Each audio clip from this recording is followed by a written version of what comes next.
Malaysia has announced or agreed or approved 5 vaccines. You have to take 2 doses of injection in order for it to be effective.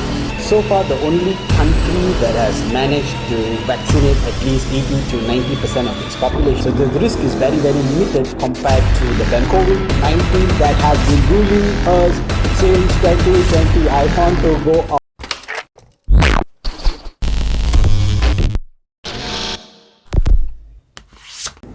Vaccine. That's what we're going to talk about today. Welcome, Vanakkam, Salam Sejahtera. This is MSAN's Words, Thoughts and Emotions. Today, like I mentioned, we're going to talk about vaccine. Everybody's talking about it. I know that we're all looking for information. We're trying to figure out, hey, which is the best? What should I do? What is the Malaysian government is doing? So there's a lot of questions that we have. So we thought that this video would help you guys to understand what is happening at the moment in Malaysia and what is the current status of our vaccine. So without further ado, let's straight go into our video. Right now, Malaysia has announced or agreed or approved 5 vaccines to be used in Malaysia. Number 1, we have Pfizer, right? Pfizer. Second one we have is AstraZeneca, right? The third one that we have is Sinovac. The fourth is we have is Biologics, and the fourth one we have is the Sputnik V. So I don't know why I like the name, right? So it's actually from Russia, and I'm going to explain to you guys where each of these vaccine is coming from and how many doses Malaysian government has actually ordered and whether they have already arrived in Malaysia. The first one is Pfizer.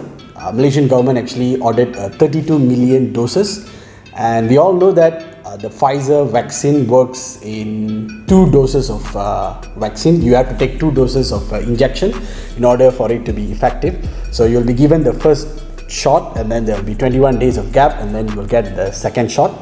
And it is basically going to help us to vaccinate at least 39% of the population, or at least 12.5 million Malaysians will be vaccinated with Pfizer.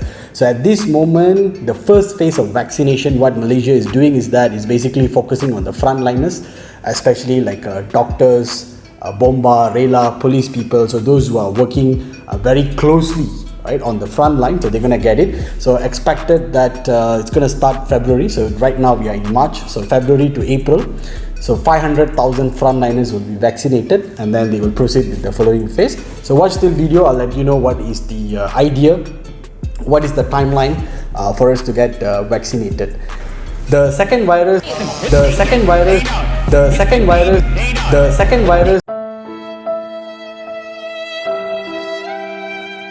that has arrived in Malaysia is Sinovac, and Malaysian government has actually ordered 12 million doses of Sinovac. This is actually from China, and the biggest question is how do we rate these vaccines is based on the efficiency of the vaccine. Right now, the Sinovac vaccine, right? The Sinovac vaccine actually has an efficiency of 15% all the way to 91%, which is comparing to Pfizer. So Pfizer's efficiency is 95%. So the biggest question here is, why did Malaysia government actually purchase Sinovac? Why not just buy all Pfizer? There is 2 reasons to this. Number 1, a lot of countries are also buying Pfizer, so which means the source, the supply for the Pfizer vaccine is kind of limited, so you can only buy so much. And so second, of course, it's cheaper in China, the Sinovac vaccine, so that's why we got it. And one thing here that I like to applaud KJ, right? He said that he's going to take the second vaccine, which is a Sinovac vaccine. So I hope he does follow through, which will build the confidence on people, since even the minister is taking it. And by the way, we have no idea why Khairi Jamaluddin is in charge of the vaccine, but anyway, he is. So hopefully he will follow through on what he said. Apart from that, like I said, we also ordered vaccines from Russia, which is Sputnik V, which is my favorite just because of the name, right? And right now, what is the efficiency rate of Sputnik V is basically Sputnik V has a rate of 91%. And again, this is the claim made by Russia, so it is not confirmed by anybody. So by any means, I don't think so we should trust, right? Because they are the producer, and then they said that is the efficiency rate. But at the moment, Sputnik V is being used in Russia, South Korea, Brazil, Argentina and Belarus, and they have been seeing some changes over there. But so far, the only country that has managed to vaccinate at least 80 to 90% of its population is Israel, and they have seen drops in the infection rate, so which means the vaccines are working. So we strongly urge that people should go ahead and take the vaccines to block the chain and stop the spread of the virus.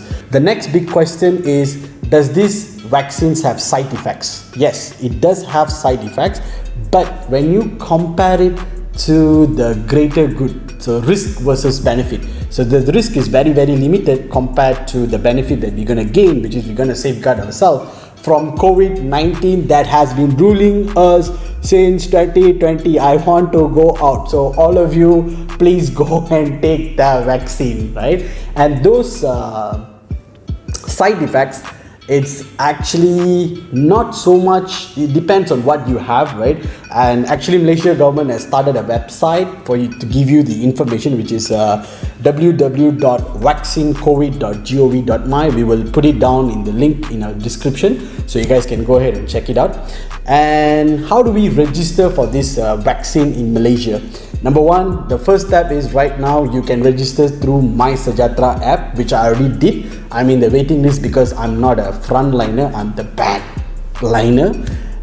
So those who are in the frontliner, so some of your friends have already been vaccinated, so which is good. And it also gives you a e-passport that's saying that you have already been vaccinated, which allows you to travel, so which is a good thing. So we know who are vaccinated and who is not vaccinated.